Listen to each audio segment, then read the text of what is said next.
In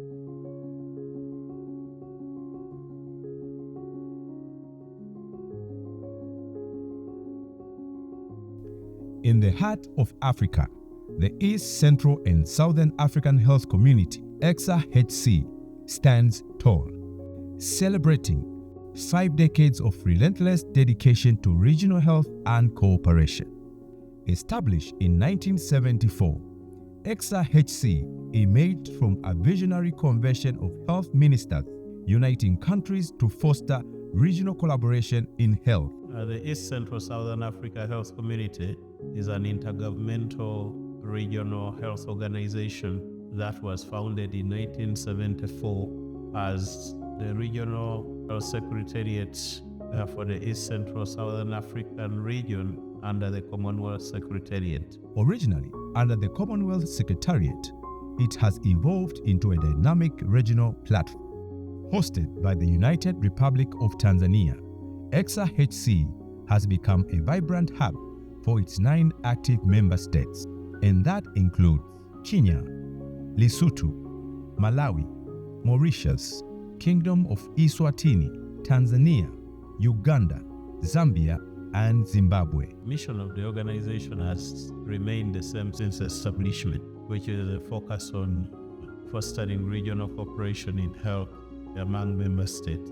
Over the years, ECSA-HC has undertaken transformative projects, expanding its reach and impact. It has grown by leaps and bounds for program clusters, a number of standalone projects delivering on the broad health agenda.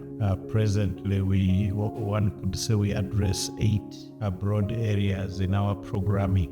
We focus on family health. That includes the whole area of reproductive, maternal, neonatal, adolescent, and child health, the whole gamut of infectious diseases, although lately we have been very focused on aspects of TB and responding to pandemics and emergencies. We look at non-communicable diseases, we look at food security and nutrition.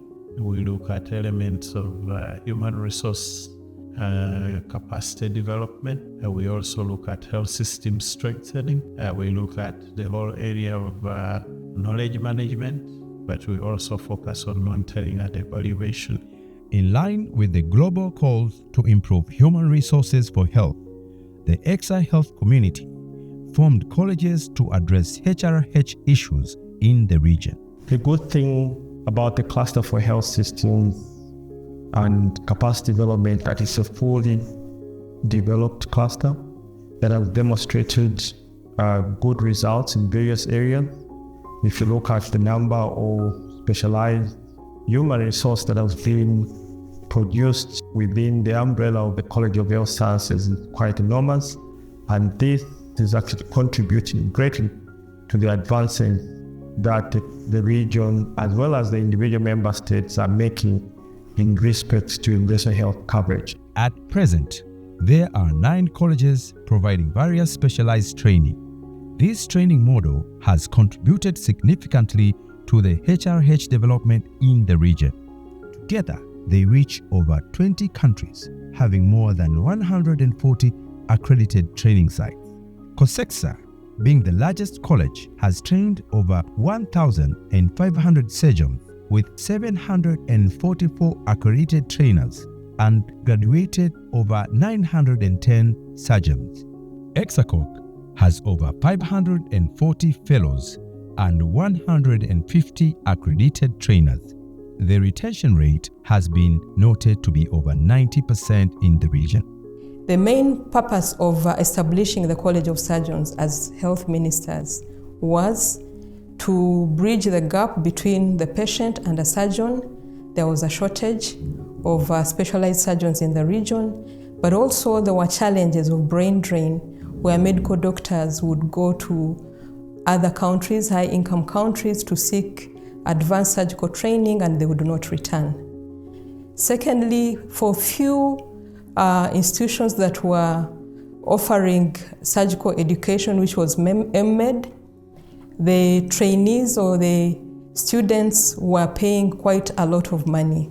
So the reason they were looking for a solution which is home-based is to offer cheap education in surgical training, also curb down brain drain, and use the existing resources within the region, whereby we are able to train in hospitals in different countries. In the journey towards improving health outcomes, ECSA-HC has made remarkable strides under the reproductive, maternal, neonatal, child, and adolescent health cluster. This significant progress reflects ECSA-HC's unwavering commitment to addressing critical health challenges and enhancing the well-being of the communities across the region. The health of women, children, and adolescents remains a very high priority for us in the East Central and Southern Africa region. We note from recent data that quite a lot of progress has been made in reducing maternal deaths as well as under 5 mortality. For the ECSA region, we are talking about reductions around 34% for maternal mortality and 51% for under 5 mortality over the last 2 decades. Now, this is appreciable and significant improvements in health indicators. But we have to be quick to say that the ECSA region remains among those that have the highest maternal mortality as well as child mortality. And for this reason, the ECSA health community has continued to prioritize aspects of maternal health, child health, and adolescent health. In the heart of communities where the medical care was a distant dream, ECSA-HC Surgical Camp emerged as a lifeline, offering free surgeries to those in dire need. For example, the story of Pure Nkosi. A few years back, we were privileged to operate medical surgical camps. We traveled, a group of experts from member countries and beyond. We went to Lesotho, Queen Mamohat Hospital. We treated all the patients almost for free to our local governments, but everything else was organized by the ECSA Secretariat. Then we moved into the Kingdom of Eswatini. We did a marvelous job.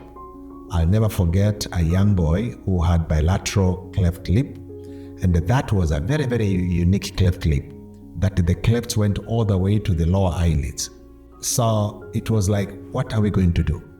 But because of the experts that were there, we got involved into helping bring the tissues together, and his name was Pure Nkosi. I can't forget because it's something that I did myself together with a few surgeons. And the next day, the boy had pulled out all the supports that were given in for him to breathe in and all those kind of things. It worked very well. And then we went to Malawi. We worked from Cholo Hospital. We had a group of elderly men that had issues with their urinary system who could not have received the treatment had we not gone there. And because it worked so well, and at places where we did not have appropriate medication, we improvised.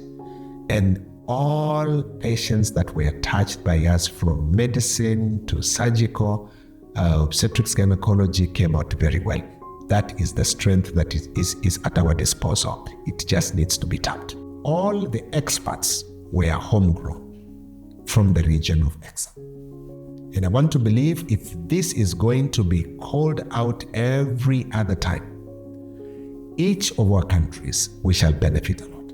As we wrap up this documentary, we celebrate ECSA-HC 50 years of impactful work.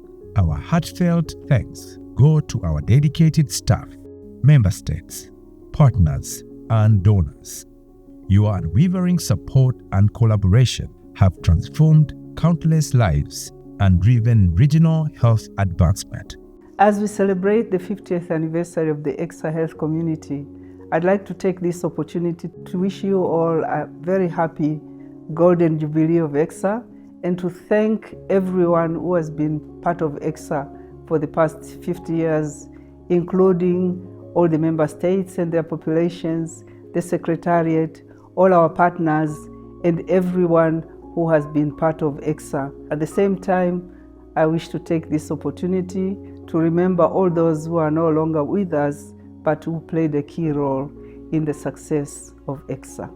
Together, we look forward to building a healthier, more resilient future for all. Thank you for joining us on this journey.